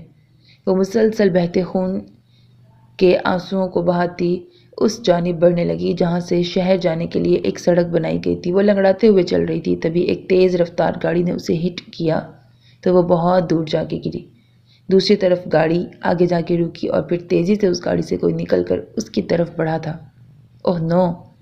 ایک نسوانی آواز اس کی سماعت سے ٹکرائی تو وہ خون سے بھیگی پلکوں کو اٹھا کر اس سنسان راستے میں موجود انسان کو دیکھنے لگی جو اب اسے مشکل سے گھسیٹ رہی تھی۔ وہ لڑکی اسے اپنی گاڑی کی پچھلی سیٹ پر لٹا کر خود تیزی سے آگے ڈرائیونگ سیٹ کی جانب بڑھی اور شہر جانے والی سڑک پہ گاڑی کو فاسٹ دوڑانے لگی۔ وہ کون تھی؟ اس سے انجان اب فاطمہ شاہ مکمل ہوش و حواس کھو کر پیچھے کی سیٹ پر بے ہوش پڑی تھی۔ سجل، آر یو میڈ؟ وہ لڑکی فاطمہ شاہ کو جب اپنے لالا کے شاندار سے ہاسپٹل میں لے کر آئی تو اس کی کزن عروہ خان نے شدید غصے سے کہا، عروہ، آئی ایم ناٹ میڈ، یہ لڑکی میری کار سے ہٹ ہوئی تھی تو ظاہر ہے میں اسے وہاں چھوڑ کر بھاگ تو نہیں سکتی تھی۔ اگر لالا کو پتہ چل جاتا تو وہ اپنے جلاد بھائی کا سوچ کر جھجھری لینے لگی۔ دعا کرو پتہ نہ چلے، ورنہ وہ جلاد تمہارا بھائی تمہارے ساتھ ساتھ مجھے بھی سولی پہ لٹکا دے گا۔ اور تمہیں کیا ضرورت تھی رات کے اندھیرے میں سندھ کے علاقے تھر میں گورنمنٹ کی طرف سے لگائے گئے کیمپ سے واپس لوٹنے کی؟ ہاں، اگر تمہارے ساتھ کچھ ہو جاتا تو خان داجی کو کیا جواب دیتا؟ عروہ کی بات پر وہ اپنے سر پر ایک ہلکا سا تھپڑ مار کر چیخی، مورلا کارا لارا، پتہ نہیں کیا لکھے ہوئے ماں گئے کام سے۔ وہ تیزی سے کوٹ پہن کر اسے بائے بائے کرتی جلدی سے روم سے باہر نکلی، لیکن وہ دروازے پر ساکت ہو کے کھڑی کی کھڑی رہ گئی، کیونکہ سامنے سے آتے اپنے بھائی سے بھی بڑے جلاد دوسرے نمبر کے بھائی کو دیکھ وہ تیزی سے قدم پیچھے لے جانے لگی، جبکہ اسے ہمیشہ کی طرح اپنے یہ جلاد فوجی بھائی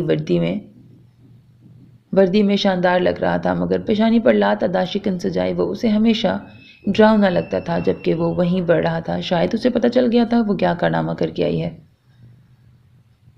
سجلی اوسلا کارا تلیدہ، اس کے سیاہ قیمتی جوتے کو دیکھتی ہوئی وہ بڑبڑائی، حیدر لالا آپ یہاں؟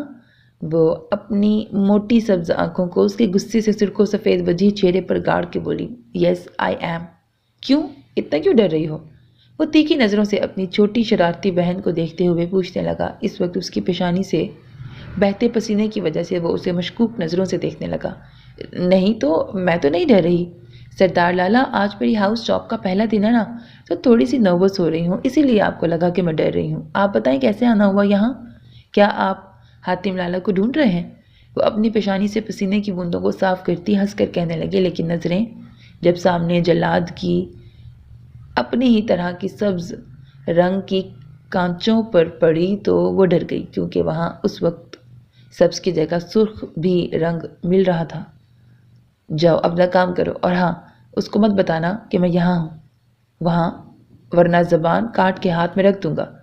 وہ شدید غصے سے اسے وہاں سے بھگا کر خود اپنے قدم آگے بڑھانے لگا، تبھی اسے سامنے کے روم سے کسی کی دردناک سسکیاں سنائی دیں تو وہ وہیں ٹھہرا، پھر جھٹکے سے اپنی سرخ سبز آنکھوں میں اس روم کی جانب دیکھنے لگا جہاں سے ابھی سجل خان نکلی تھی۔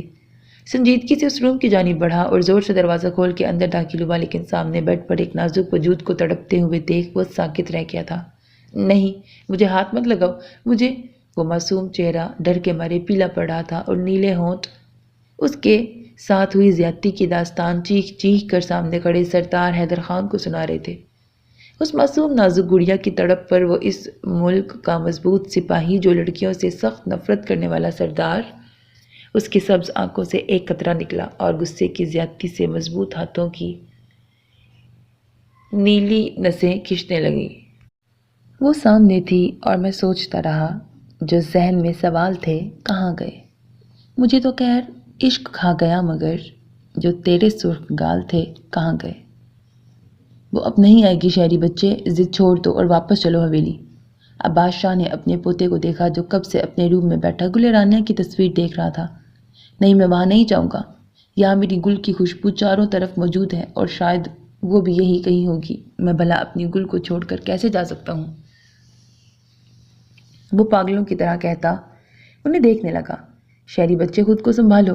عباس شاہ نے بے بسی سے اپنے جوان پوتے کو دیکھا جس کی نیلی آنکھوں میں اس وقت ایک روگ تھا اور لبوں پہ فقط ایک نام، شہری بھائی چلے نا، یہاں کچھ بھی نہیں ہے، وہاں اماں سائیں اور فاطمہ زینب انتظار کر رہی ہوں گی، وہ وہاں تنہا ہے، ابھی تک اس لٹیرے کا پتہ نہیں چلا۔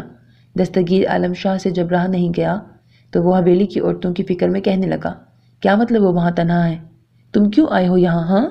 اب کے شہریار بخش شاہ کو اپنی حویلی میں موجود عورتوں کا سن کر سخت غصے میں آ کے کھڑا ہو گیا اور دستگیر شاہ سے سخت لہجے میں کہنے لگا، شہری بچے، کیا آپ چل رہے ہیں؟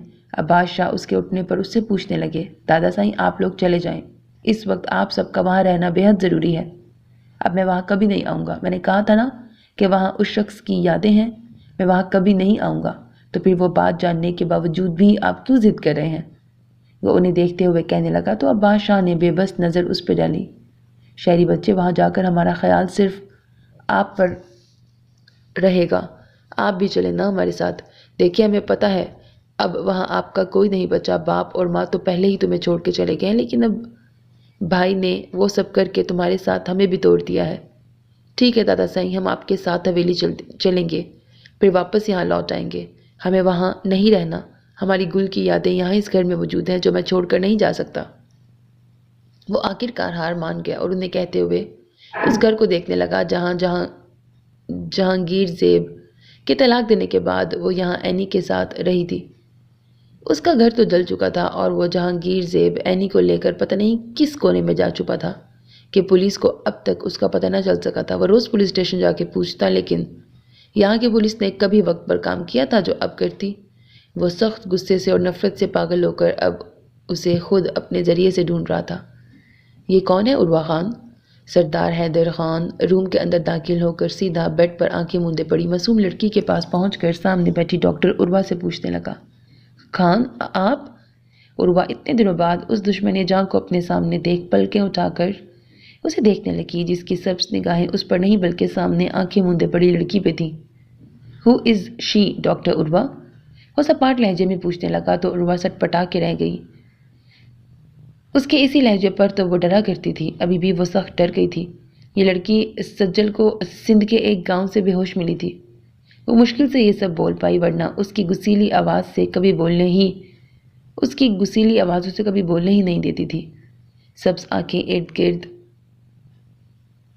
بھلائے خوبصورت خد و خال کو حفظ کرنے میں مشغول تھے۔ سامنے لیٹی گڑیا کی مانند وہ لڑکی نہ جانے کیوں اسے اپنی طرف کھینچ رہی تھی۔ سجل وہاں کیا کرنے گئی تھی؟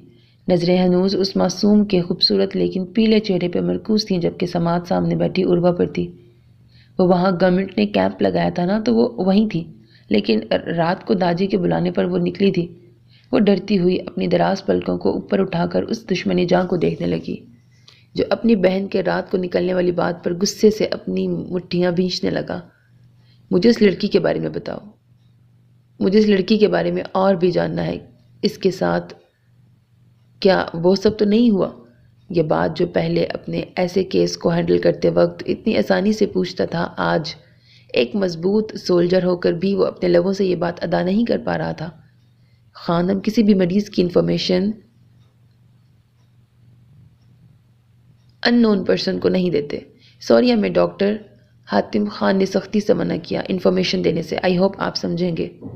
ڈاکٹر عروہ خان کے کہنے پر وہ شدید غصے میں آ گیا۔ ڈیم اٹ، یہ حاتم خان کے رولز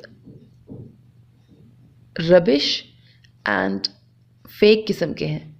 وہ شدید غصے سے سامنے دیوار پر مکہ مار کر کہتے ہوئے تیزی سے باہر نکلا، جبکہ اسے کسی لڑکی کے لیے پوزیسو اور اتنا غصہ کرتے دیکھ کر اس کی پلکیں نم ہونے لگی۔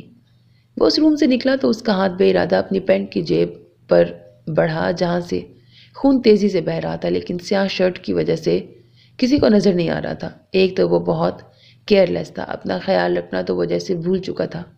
اس جاب کے بعد سے ابھی بھی اس کا رخ ہمیشہ کی طرح ایمرجنسی وارڈ کی جانب تھا۔ وہ جی چہرے پر پتھریلے تاثرات سجائے وہ ایمرجنسی وارڈ میں داخل ہوا۔ سامنے اتنے سارے مریضوں کو دیکھ کے بھی وہ اپنے تاثرات نہیں بدلا۔ آگے بڑھ کر ایک ٹیبل کے پاس آ رکا۔ وہ اپنی سیاہ شرٹ ٹیبل پہ رکھے میڈیکل کٹ کے اندر سے چھوٹی سی کینچی نکال کر کاٹنے لگا۔ فیمیل ڈاکٹر جو وہاں مریضوں کو دیکھ رہی تھیں، ان کی ساری توجہ مریضوں سے ہٹ کر اس پہ ہو گئی تھی۔ وہ آنکھیں پھاڑے اس انسان کو دیکھنے لگی جو ہمیشہ خاموشی سے آ کر اپنی چوٹ پہ مرہم پٹی لگا کر جاتا تھا، لیکن اپنا سحر ان پہ چھوڑ جاتا تھا۔ ابھی بھی وہ اس کے مضبوط سکس پیک والی باڈی کو دیکھ رہی تھی۔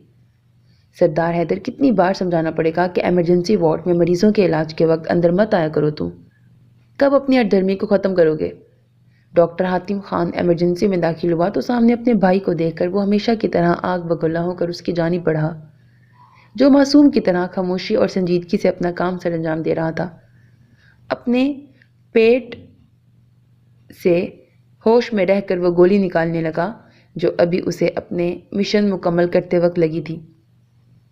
جب تم مجھے روکنا بند کرو گے تب سردار حاتم خان، اس کی سخت اور سنجیدہ آواز ایمرجنسی وارڈ میں گونجی۔ ایسا کبھی نہیں ہوگا، یہ میرا ہاسپٹل ہے تو یہاں رولز بھی میرے ہی چلیں گے۔ تم ہوتے کون ہو یہاں اس طرح مریضوں اور ڈاکٹرز کو ڈسٹرب کرنے والے؟ ڈاکٹر حاتم خان نے شدید غصے سے کہا۔ کیپٹن سردار حیدر خان، وہ آرام سے کہہ کر اپنی جیکٹ پہننے لگا۔ تمہیں مرہم پٹی کرنے کے لیے صرف میرا ہاسپٹل کیوں نظر آتا ہے؟ ڈاکٹر حاتم خان نے مٹھیوں کو بھینچتے ہوئے کہا۔ وہ جب سے فوج میں گیا تھا تب سے روز کبھی کندھوں پر تو کبھی پیٹ پر تو کبھی پیروں پر گولی کھا کر یہاں خود اپنا ٹریٹمنٹ کر کے چلا جاتا تھا، اور ڈاکٹر حاتم خان کو اس کی صرف یہ بات سخت ناپسند تھی کہ وہ اکیلے میں نہیں بلکہ سیدھا ایمرجنسی وارڈ میں اپنا ٹریٹمنٹ سب مریضوں کے سامنے کرتا تھا، اور ایسے کرتا تھا کہ جو مریض ہوش میں ہوتے تھے اسے دیکھ کے ڈر کے مارے بے ہوش ہو جاتے تھے۔ اب بھی یہی ہوا تھا۔ ایک لڑکی جو اسے ہی دیکھ رہی تھی اس کو بے دردی سے ٹانکے لگاتے ہوئے دیکھ ڈر کے مارے بے ہوش ہو گئی تھی۔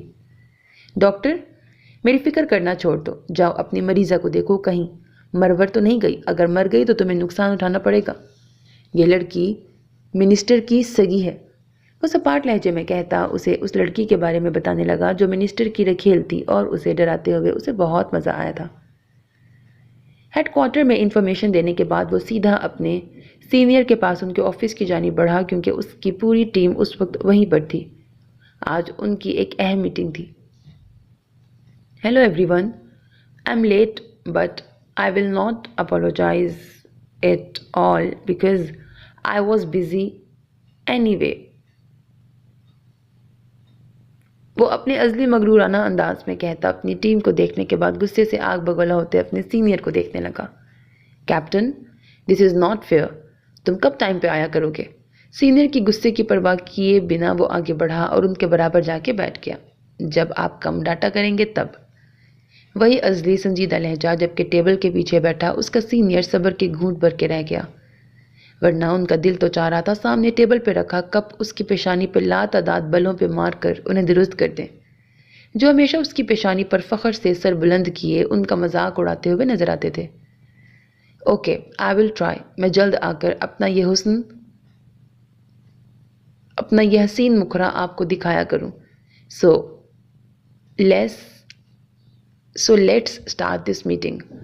وہ ان کی غصیلی نظروں میں آرام سے دیکھتا کہنے لگا، جبکہ اس کے سبھی جونیئر اس کی بات پر سر جھکا کر اپنی ہنسی کو کنٹرول کرنے لگے۔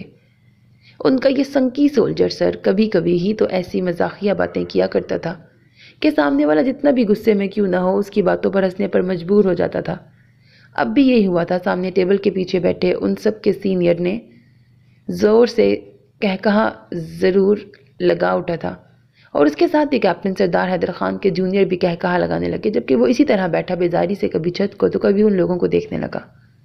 کیپٹن کی مشن بہت الگ ہے، اس بار تم لوگوں کو ملک سے باہر نہیں ملک کے اندر رہ کر یہ مشن کمپلیٹ کرنا ہے، کیونکہ ملک میں زیادتی اغوا کیسز بڑھ رہے ہیں۔ سب ٹیبل کے پیچھے بیٹھے اپنے سینئر کی جانب متوجہ ہو گئے۔ بس وہ پیپر ویٹ کے ساتھ کھیل رہا تھا اور یہ بات سامنے بیٹھے سینئر کو سخت ناگوار گزری۔ باس، شہر میں ہو رہی لڑکیوں کے ساتھ زیادتی کے پیچھے اس منسٹر کے بیٹے کا ہاتھ ہے، because he is under ground. اسے غائب کرنے والا اس کا وہ کمینہ باپ ہے، بزدل کہے گا، کیونکہ الیکشن نزدیک ہے اور وہ نہیں چاہتا کہ اس کا بیٹا کچھ اونچ نیچ کر دے۔ اسی ڈر سے اس لٹیرے نے اپنے بیٹے کو ایک ایسی جگہ بھیجا ہے جہاں ایک لال بیگ بھی نہیں جا سکتا، بٹ وہ بے وقوف یہ نہیں جانتا جہاں لال بیگ نہیں جاتے وہاں ایک چونٹی تو جا سکتی ہے نا۔ ان کی بات ختم ہوتے ہی وہ سنجیدگی سے چہرہ اوپر اٹھا کر ان سے کہنے لگا، اور رہی اغوا والی بات، وہ بھی جلد پتہ چل جائے گا کہ اس سب کے پیچھے کس چوہے کا ہاتھ ہے۔ وہ سب پر مشکوک نظروں سے دیکھتے ہوئے کہنے لگا، اور اس کے ایسے دیکھنے پر وہاں موجود سبھی ڈرنے لگے، کیونکہ وہ اپنی نظروں اور باتوں سے سامنے والے کو جلد نروس کرنے میں ماہر تھا۔ ویسے بھی وہ ہر کسی کو مشکوک نظروں سے دیکھتا تھا، یہاں تک کہ اپنی فیملی کو بھی۔ اس کا ایک ہی ماننا تھا اپنے دشمنوں کے حوالے سے کہ دشمن چاہے اندر کا ہو یا باہر کا، اس کے لیے برابر ہے۔ کیپٹن، کیا تم نے مجھے حیرتوں کے جھٹکے دے دے کے مارنا ہے؟ اتنی ساری انفارمیشن وہ بھی ایک ہی دن میں کر کیسے لیتا تھا یہ شخص؟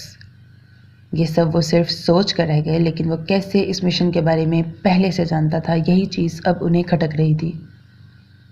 سردار حیدر خان سے جب کیوں بلا وجہ پنگا لیتا ہے؟ کوئی لکھنا ہوگا۔ جب کوئی بلا وجہ پنگا لیتا ہے نا، تو اس کی انفارمیشن 1 منٹ کے اندر اندر وہ کتوں کی طرح ہر جگہ سونگ کر نکالتا ہے۔ اپنے آپ کو کتا کہہ رہا ہے۔ وہ غصے سے اپنی مٹھیاں بھیجنے لگا اور اس دن کو سوچنے لگا جب پہلی بار اس کی ملاقات اس منسٹر کے خبیث بیٹے سے ہوئی تھی، اور بہت ہی ایکشن ملاقات تھی ان کی، جو اس کے لیے یادگار اور اس خبیث ڈرپوک کے لیے دردناک۔ ماضی 1 سال پہلے، ون لاسٹ ڈرنک۔ وہ اس وقت اس کلب میں بیٹھا اپنے شکار کا ویٹ کر رہا تھا، تبھی کسی نے بار ٹینڈر سے آ کر کہا۔ وہ عقابی نگاہیں چاروں اطراف میں دوڑا رہا تھا، تبھی اس شخص نے گلاس میں موجود ڈرنک اس کے اوپر انڈیل دیا۔ گالی۔ وہ شدید غصے سے اٹھا اور سامنے کھڑے نشے میں دھت انسان کو گھورنے لگا، جو 2 لڑکیوں کو اپنی باہوں میں لیے کھڑا اسے دیکھ رہا تھا۔ ابیو، یہ انگریزی کا روب ہم پر مت جما، چل یہاں آ، تیرے کو بتاتا ہوں کہ تو کیا بلا ہے۔ وہ شخص خباثت سے اپنے سینے پہ ہاتھ رکھ کر اسے سر تا پیر دیکھتے ہوئے کہنے لگا، تو اس کی نظروں سے وہ سمجھ گیا کہ وہ کس قسم کا مرد ہے۔ تم اپنی ان لڑکیوں کے ساتھ جاؤ، میں آ گیا نا تو تم لیٹنے کے قابل بھی نہیں رہو گے۔ وہ ان دونوں لڑکیوں کی طرف اشارہ کرتا واپس اپنے عقابی نگاہیں چاروں اطراف میں دوڑانے لگا۔ تبھی سامنے کھڑا شخص اس کی بات پر آگ بگولا ہو کر آگے بڑھا اور پہلی غلطی اس کی گردن پکڑ لی۔ پھر کیا تھا؟ پورے کلب میں اس انسان کی چیخیں اور کیپٹن صاحب کا غصہ، جو وہاں کی سبھی چیزوں پر اترنے لگا، حتیٰ کہ وہاں موجود انسانوں پر بھی۔ مارنے کے بعد وہ اسی جگہ پر جا کر بیٹھا۔ تب وہ پھر سے اٹھا۔ تو نے میرے ساتھ یہ کر کے اچھا نہیں کیا۔ تو نہیں جانتا کہ میں کون ہوں، میرا باپ کون ہے؟ وہ شخص شدید غصے سے اس کے سر پہ کھڑا چیخ رہا تھا۔ Yes I don't know who are you. وہ اپنے لبوں پر سگریٹ رکھ کر سلگاتے ہوئے اسے دیکھے بغیر سپاٹ لہجے میں پوچھنے لگا۔ میرا نام ذکی ملک ہے، میں ہونے والے منسٹر ضمیر ملک کا بیٹا ہوں۔ وہ فخر سے سینہ چوڑا کرتے ہوئے کہنے لگا، لیکن اس کے ایک وار نے اسے پیچھے کی طرف دھکیل دیا۔ وہ فرش پر گرا، اب غصے کی جگہ حیرت سے اسے دیکھ رہا تھا، جو کرسی بالکل اس کے سامنے رکھ کر ٹانگ پر ٹانگ چڑھا کے بیٹھا تھا۔ اچھا ہوا جو تم نے خود اپنا پتہ دے دیا، ورنہ مجھے در در کی ٹھوکریں کھانی پڑ جاتی تمہیں ڈھونڈتے ہوئے۔ اب سے تمہاری اور تمہارے باپ کے ضمیر کو جگانے میں روز تمہارے گھر آیا کروں گا۔ لیزی بوائے، تیار رہنا، تم نے ایک ایسے اینیمی کو للکارا ہے جو صرف سر کاٹ کر ہی دم لیتا ہے۔ ذکی ملک سامنے بیٹھے شخص کو اب کے خوفزدہ نظروں سے دیکھ رہا تھا، جو سیاہ کپڑوں میں ملبوس اپنے مضبوط کسرتی جسم کی وجہ سے وہاں سب سے الگ لگ رہا تھا، جبکہ اس لمحے ذکی ملک کو وہ ایک ڈیول لگ رہا تھا۔ ویسے لیزی بوائے، کیا تم ایک نامرد ہو؟ تھوڑی دیر پہلے کی ذکی ملک کی بات کو یاد کرتے ہوئے وہ سنجیدگی سے اسے دیکھتے ہوئے پوچھنے لگا، یہ تم کیا بکواس کر رہے ہو؟ میں نامرد نہیں ہوں۔ اگر تمہیں شک ہو رہا ہے تو کہو، میں تمہیں ابھی ٹریلر کر کے دکھاتا ہوں۔ اس کی بات پر ذکی ملک سخت غصے سے بولا، پھر آخر میں خباثت بھری مسکراہٹ سجا کر اسے دیکھتے ہوئے کہنے لگا، اور اس کی نظروں سے وہ معنی خیزی سے مسکرایا، بکواس میں نہیں لیزی بوائے، یہ تمہاری نظریں کر رہی ہیں، جو لڑکیوں کو کم اور ایک بھرپور جوان مرد کو زیادہ تاڑ رہی ہیں۔ وہ اسے غصہ دلا کر اٹھا، کیونکہ سامنے اسے اپنا شکار آتا ہوا نظر آیا تھا، لیکن ذکی ملک کی بدقسمتی تھی یا اس کے شکار کی خوش قسمتی، جو اس کے سامنے ذکی ملک نے آ کر اس کے چہرے پر مکہ جڑ دیا۔ وہ پھر اگین گالی۔ وہ حلق کے بل چلایا تو ذکی ملک کے ساتھ وہاں موجود سبھی لوگ ڈر گئے، جبکہ وہ غصے سے بری طرح سے لرز رہا تھا، سبز آنکھوں سے چنگاریاں پھوٹ رہی تھیں۔ تبھی اس کی غصیلی اور سخت نظریں ذکی ملک کے اوپر گاڑ دیں اور قدم آگے بڑھا کر شدت سے اسے گردن سے دبوچ کر اس نے اسے اوپر اٹھایا۔ حال یہ سب یاد کرتا وہ مسکرانے لگا، ایک پر اسرار مسکراہٹ چہرے پر سجا کر وہ اٹھا۔ 1 سال ہو گیا تھا اس سے ملے ہوئے، اسے ڈوز بھی تو اس نے نہیں دی تھی اس ملاقات کے بعد۔ اسے اٹھتے ہوئے دیکھ اس کی پوری ٹیم اٹھی اور سامنے بیٹھے سینئر نے تعجب سے اسے دیکھا۔ باس، جلد سارے جرم کے گیدڑ قبر میں سوئے ہوئے آپ کو ملیں گے۔ آئی سویئر وہ سب اب تک مجھ سے نہیں ملے ہیں، اب مل کر بہت پچھتانے والے ہیں، خاص کر وہ ذکی ملک، ضمیر ملک کا بیٹا۔ سلیوٹ کرنے کے بعد وہ سپاٹ لہجے میں کہتا یکدم سے پیچھے مڑا اور سرخ چہرے کے ساتھ وہاں سے نکلتا چلا گیا۔ اب وہ ان سب گناہ گاروں کو بالکل بھی بخشنے والا نہیں تھا، اور اس کی ٹیم کو تو ابھی سے ان سب پر رحم آنے لگا تھا کہ ان سب کا حال بہت برا ہونے والا ہے، کیونکہ ان کے آگے چلتا شخص ایک چلتا پھرتا آئٹم دھماکہ تھا۔ ذکی ملک نفرت میں جلا اس علی عرف آتش بیگ کی اصلیت اور کل رات کے اس کے کالے کارنامے کے بارے میں گاؤں میں جتنے بھی درخت تھے ان کے اوپر یہ پوسٹرز لگا کر سامنے لانے کے لیے لگا رہا تھا، یہ جانے بغیر کہ اب سے کچھ دیر بعد اس کا آخری دن شروع ہونے والا تھا۔ ان پوسٹرز میں علی عرف آتش بیگ نے جو کل رات کی تاریکی کا فائدہ اٹھا کر اپنی ہی حویلی کی عزت پر ہاتھ ڈالا اور فرار ہو گیا تھا، اس کے بارے میں لکھا ہوا تھا۔ ہائی لیزی بوائے، 1 سال سے تمہیں ڈوز نہیں دے سکا، اس کے لیے دل سے معذرت، بٹ اب آ گیا ہوں نا، ساری کسر پوری کر کے جاؤں گا۔ ویسے یہ کیا ہے، مجھے دکھاؤ، میں دیکھوں تو آج کل مائی بوائے کر کے رہا ہے۔ ذکی ملک سارے پوسٹرز لگانے کے بعد گاؤں سے نکل کر اس چھوٹے سے ڈھابے نما ہوٹل میں کھانا کھا رہا تھا کہ تبھی ایک مضبوط شکنجے نے اس کے حلق میں نوالا اٹکا دیا۔ آج کل تو تم بہت خوبصورت کام کر رہے ہو۔ ویسے تمہارا پارٹنر کون ہے؟ کیا یہ گیدڑ ہے؟ اور اس نے کس کے ساتھ اتنا بڑا ظلم کیا ہے؟ پوسٹر پر لگی آتش بیگ کی تصویر کو شدید نفرت سے گھورتا وہ اپنی پکڑ اس کی گردن پر مضبوط کر گیا۔ ذکی ملک تو حلق میں نوالا پھنسنے کی وجہ سے خود کو مرتے ہوئے محسوس کرنے لگا۔ اپنی چچا کی بیٹی کے ساتھ اس نے زیادتی کی ہے، اور تمہیں میرا پتہ کیسے چلا؟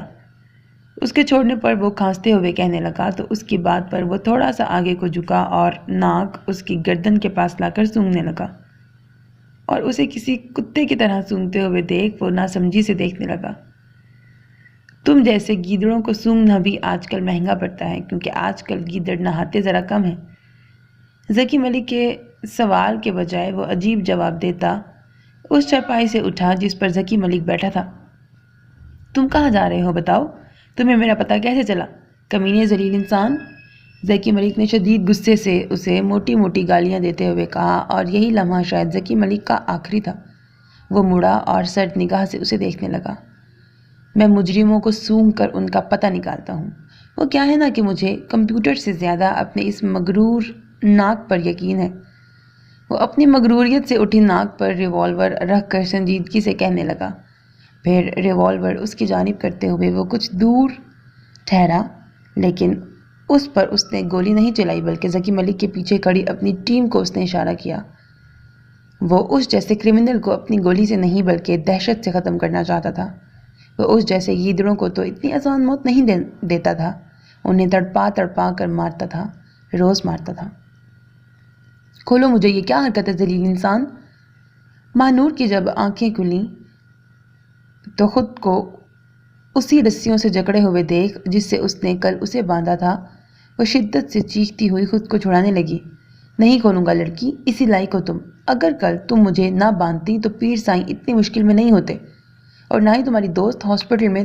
تم ایک سیلفش لڑکی ہو، صرف خود کے بارے میں سوچتی ہو، دوسرا مر رہا ہے یا جی رہا ہے اس سے تمہیں کوئی غرض نہیں ہے، تمہیں صرف اپنی ہی پڑی ہے۔ مضبوط ہونے کا یہ مطلب نہیں کہ تم ہر کسی کو خطرے میں ڈالو۔ عالمداد کو جب غزلان سائیں اور نور حرم کا پتہ چلا تو وہ شدید غصے میں آ کر ماہنور کو انہی رسیوں سے جکڑ کر اسے یہ احساس دلانا چاہتا تھا کہ کبھی کبھی انسان کی ایک غلطی نقصان کا باعث بھی بن سکتی ہے۔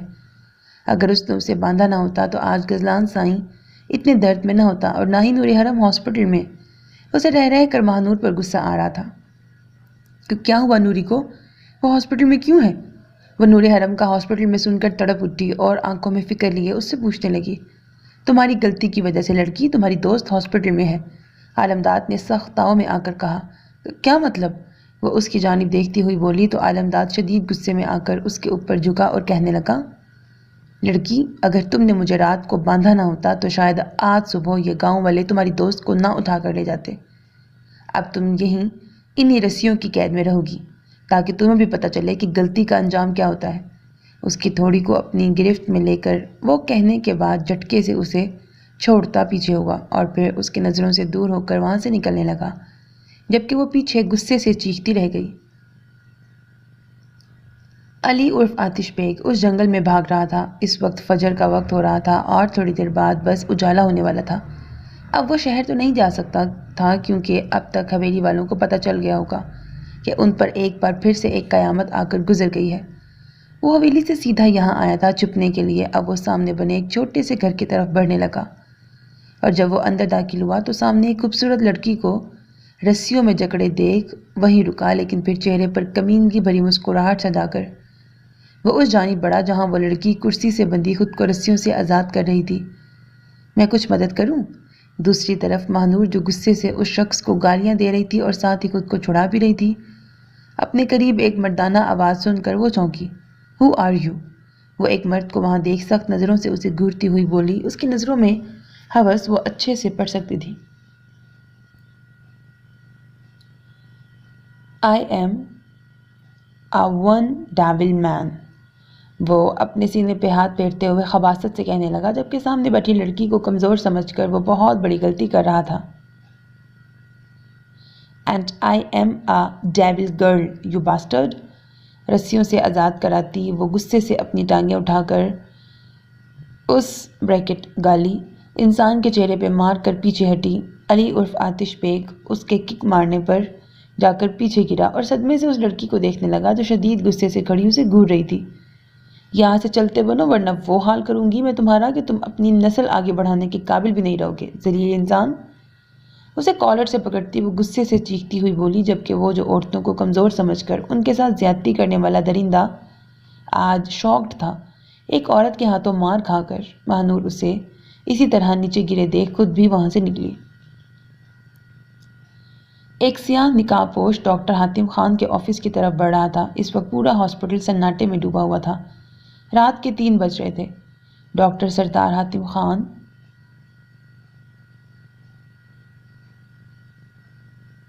آگے وہ گالی دیتا ہے۔ وہ اپنے چہرے سے نقاب ہٹا کر ڈاکٹر حاتم خان کے روم میں داخل ہوا۔ گالیاں کچھ زیادہ نہیں ہے اس میں۔ اور سامنے لگے کیمرے کے اوپر اپنے منہ سے ببل گم نکال کر لگاتے ہوئے پر اسرار مسکراہٹ چہرے پر سجا کر سامنے ٹیبل کی جانب بڑھا اور ٹارچ کھول کر وہاں موجود سبھی مریضوں کی فائل میں سے اس کی فائل ڈھونڈنے لگا۔ میں نے صحیح پہچانا ڈال، تمہارے ساتھ بہت بڑی ٹریجڈی ہوئی ہے اور مجھے پتا ہے کہ اس میں کون ملوث ہے، بٹ ڈونٹ وری، اس کمینے کی گردن بہت جلد میری مٹھی میں ہوگی۔ وہ نفرت سے کہتا اس فائل کو واپس اسی جگہ پہ رکھ کر تیزی سے باہر نکلا۔ اب اس کے قدم اس روم کی جانب تھے جہاں وہ غزالی آنکھوں والی موم کی گڑیا ایڈمٹ تھی۔ اے سلی گرل، آر یو میڈ؟ جب وہ اس روم میں پہنچا تو سامنے کے منظر پر وہ آگ بگولا ہو کر تیزی سے آگے بڑھا، جبکہ فاطمہ شاہ جو اپنی زندگی سے بیزار ہو کر سامنے رکھے میڈیکل کٹ سے چاقو ہاتھوں میں پکڑ کر اپنی نس کاٹ رہی تھی، اس سخت گیر لہجے پر وہ ڈر گئی۔ یہ کیا کر رہی تھی سلی گرل؟ اگر تمہیں کچھ ہو جاتا تو بتاؤ، میرے بھائی کا کیا ہوتا؟ اس کا تو پورا امیج ہی خراب ہو جاتا، ساتھ ہی یہ ہاسپٹل سے بھی اسے ہاتھ دھونا پڑتا۔ وہ اسے شانوں سے پکڑ کر پیچھے دیوار پر غصے سے پش کرتا سرد لہجے میں کہنے لگا۔ اسے ابھی تھوڑی دیر پہلے لگا کہ اگر وہ لڑکی کچھ غلط کر لیتی تو اس کا کیا ہوتا۔ یہ سوچ اب بار بار اس کے دماغ میں آ کر اسے جنونی بنا رہی تھی۔ چھوڑیں، وہ رات کے اس وقت ایک مرد کی انگلیوں کے لمس کو اپنے شانوں پر محسوس کرتی بری طرح سے کانپ کر اٹکتی ہوئی کہنے لگی، شٹ اپ۔ اس کے ڈرنے پر نہ جانے کیوں اسے اچھا نہیں لگا، تو وہ غصے سے چیخا تو وہ ڈر کے مارے زور سے چیخی۔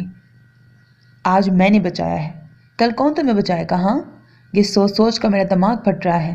مجھے پتا ہے تمہارے ساتھ بہت بڑا حادثہ ہوا ہے، لیکن اس کا مطلب یہ نہیں کہ تم خودکشی جیسا گناہ کرو۔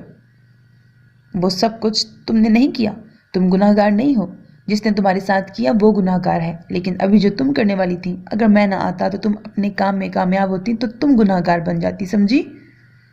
وہ اسے زور زور سے جھنجھوڑ کر سرد لہجے میں کہنے لگا، جبکہ وہ اس کی سرد آواز اور لمس پر بری طرح سے لرز کر ڈر کے مارے رو رہی تھی۔ اگر تمہیں مرنے کا اتنا ہی شوق ہے تو یہ لو اور ساری گولیاں اپنی کنپٹی میں اتار دو۔ اگر ہمت ہے تم میں تو یہ لو، پکڑو۔ اپنا ریوالور اس کے آگے کرتا وہ شدید غصے سے بولا، ڈیم اٹ، پکڑو اسے۔ اسے اسی طرح روتے ہوئے دیکھ اس نے غصے میں آ کر زبردستی اپنا ریوالور اس کے ہاتھوں پہ رکھا۔ ہمت نہیں ہے محترمہ کے اندر اور چلی ہیں خودکشی کرنے۔ جب اسے ریوالور اسی طرح پکڑے کھڑے دیکھا اس نے تو طنزیہ انداز میں کہتا آگے بڑھا اور اس کے ہاتھوں سے ریوالور لے کر اسے دیکھنے لگا جو اسی طرح لرز لرز کر سسکیاں لے کر رو رہی تھی۔ شاباش، جاؤ لیٹ جاؤ، میں چلتا ہوں، لیکن یاد رکھنا میری نظریں تم پر ہی ہیں۔ اگر تم نے پھر سے ایسا ویسا کچھ کیا تو میں تمہیں اٹھا کے لے جاؤں گا۔ وہ اسے لیٹنے کا حکم دیتا آخر میں اسے سخت دھمکی دیتا تیزی سے روم سے باہر نکلا۔ فاطمہ شاہ اس کے باہر نکلتے ہی جلدی سے بیڈ پر جا کر لیٹی اور سر تا پیر کمبل اوڑھ گئی، جبکہ حیدر خان باہر کھڑا اسے ہی دیکھ رہا تھا۔ اس کی حرکت پہ مسکرا اٹھا۔ ایک ہفتے بعد، shoot me, I said shoot me. سامنے کھڑے اپنے جونیئر کو اپنا ریوالور تھما کر دور جا کر کھڑا ہوا اور سنجیدگی سے کہنے لگا، جبکہ اس کا جونیئر پھٹی آنکھوں سے اپنے سر کو دیکھ رہا تھا۔ سائیکو تو وہ پہلے سے تھا، لیکن آج تو وہ حد ہی کر رہا تھا۔ بھلا ایک لڑکی سے ملنے کی خاطر کون خود کو گولی مار سکتا تھا؟ ہاں، ایک سائیکو بد دماغ انسان خود کو مار سکتا تھا۔ I said shoot me damn it, وہ اسے گھورتے ہوئے سرد لہجے میں گرایا۔ Sir, is it necessary? Junior سنجیدگی سے اس سے پوچھنے لگا۔ یس، دیٹ از امپورٹنٹ، وہ سگریٹ سلگا کر اپنے ہونٹوں سے لگاتے سپاٹ لہجے میں کہتا، اپنے ہاتھوں سے اپنے کندھوں کی جانب فائر کرنے کے لیے اشارہ کرتا۔ وہ اپنے جونیئر کو ڈرا گیا۔ بٹ وائی سر، ایک لڑکی کے لیے آپ یہ کیوں کر رہے ہیں؟ لڑکی بھی وہ جس کے ساتھ… جونیئر سخت تپتے ہوئے کہہ کر اسے دیکھنے لگا تو اس کی سبز آنکھوں میں سرخ ڈورے دیکھ اسے خود کی غلطی کا شدت سے احساس ہوا۔ Stop your bullshit. سبز آنکھوں میں غصہ پتہ نہیں کیوں اتنا آ گیا تھا اور رگیں اس کی کیوں یکدم سے تننے لگی تھیں۔ اس کی سمجھ سے باہر تھا یہ سب کچھ۔ کیوں وہ روز اس لڑکی کو دیکھنے کے بہانے اس ہاسپٹل جاتا تھا جہاں وہ صرف اپنے بڑے بھائی کو تنگ کرنے مہینے میں ایک بار جایا کرتا تھا؟ اب کیوں اس کا وہ پتھر دل جو کبھی کسی کے لیے رحم دل نہیں ہوا تھا، وہ ضدی دل روز کیوں اس سیاہ خوفزدہ آنکھوں کی نمی پونچھنے کا کرتا تھا؟ وہ پہلے سے سائیکو کے نام سے ہر جگہ مشہور تھا، اب اس کا دل کیوں چاہتا تھا کہ وہ ایک سڑک چھاپ عاشقوں والی حرکتیں کرتا پھرے؟ ٹھا! جونیئر نے گولی اس کی گھوری سے ڈر کر چلا دی۔ جب گولی نے اس کے مضبوط کندھے کو چھوا وہ درد سے اپنی آنکھیں سختی سے میچ گیا۔ پھر تھوڑی دیر بعد اس کی مونچھوں تلے سختی سے دبے ہونٹ مسکرا اٹھے۔ مائی گڈ بوائے۔ وہ آنکھیں کھول کر اپنا کندھا پکڑ کر آگے بڑھا اور دوسرے ہاتھ سے اس کے سر پہ ہاتھ رکھ کر اپنی سبز آنکھوں میں چمک لیے وہ شوٹنگ ہاؤس سے باہر نکلا۔ اب اس کا رخ ہاسپٹل کی جانب تھا۔ وہ بری طرح سے سسک سسک کر رو رہی تھی کیونکہ سامنے کھڑے اس سائیکو انسان کے مضبوط کندھے سے لبالب خون بہہ رہا تھا۔ I sad stop this. جب وہ خاموش نہیں ہوئی تو مقابل سخت غصے سے اپنے ریوالور دوسرے ہاتھ سے نکال کر اس کی کنپٹی پہ رکھ کر گرایا۔ اوکے، میں کچھ نہیں کہوں گا، تم یہ بند کرو، مجھے روتی دھوتی لڑکیاں سخت زہر لگتی ہیں۔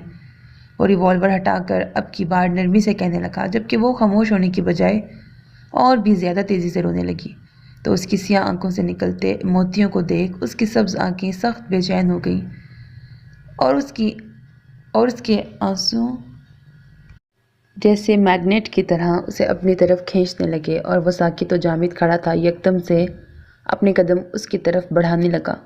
وہ نازک وجود بری طرح سے لرز لرز کر سسکیاں لے رہی تھی۔ اسے اپنی طرف بڑھتے ہوئے دیکھ ڈر کے مارے اس ہاسپٹل کے چھوٹے سے بیڈ سے اٹھنے کی کوشش کرنے لگی، مگر بے سود۔ اس کی ٹانگوں میں اتنی طاقت اب نہیں بچی تھی کہ وہ اب خود کو سامنے کھڑے مرد سے بچا سکے۔